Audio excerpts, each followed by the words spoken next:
What's good, people? It's your boy Knock B Tech. To this video, I just wanted to talk about the situation with Keyshawn Davis and Nair Albright, which happened this past weekend. So pretty much, Keyshawn's older brother Kelvin Davis had a fight against his Keyshawn's former opponent Nair, and Nair ended up beating Kelvin Davis. So then after the fight, Keyshawn and his little brother Keon went to Nair's locker room, and Keyshawn pressed Nair, and ended up headbutting him. And then a situation, altercation happened, and security and stuff got involved, and they had to break it up.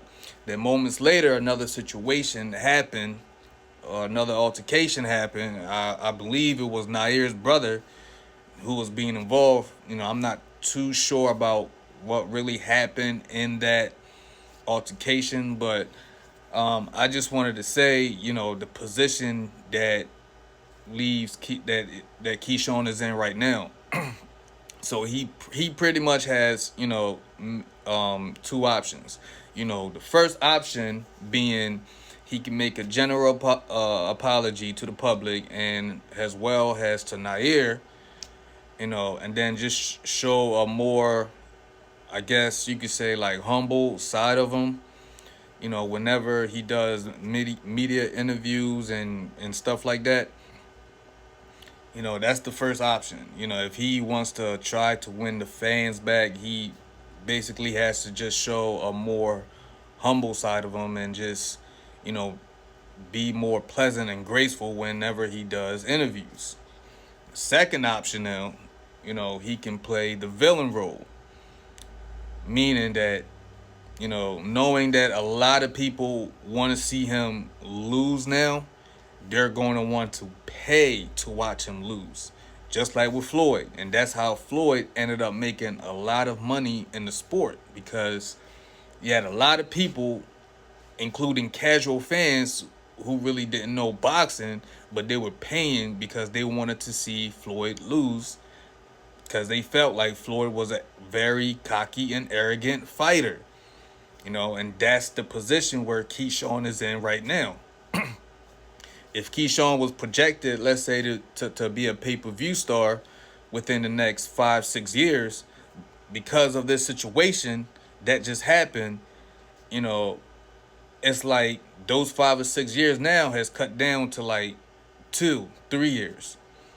Because, a lot of people now want to see him lose, and he can capitalize off that. Just people just wanting to see him lose. Now, I'm not saying that he needs to, like, go out and just start dissing everybody and really be a villain. No, he just has to continue being himself that he's always been, the Keyshawn that we've seen in his interviews. People saying prior to this altercation, they saw him as a very confident fighter. But like now, if you go back and you watch his interviews, people are gonna be like, "Oh, he's arrogant. He's overly too cocky," and he doesn't need to change none of that. He still needs to just be himself doing these interviews moving forward, if he chooses to take that villain role like Floyd did. So he's definitely in a position right now where he can capitalize off this situation. Yeah, I'm not saying it's a good thing that an altercation happened, but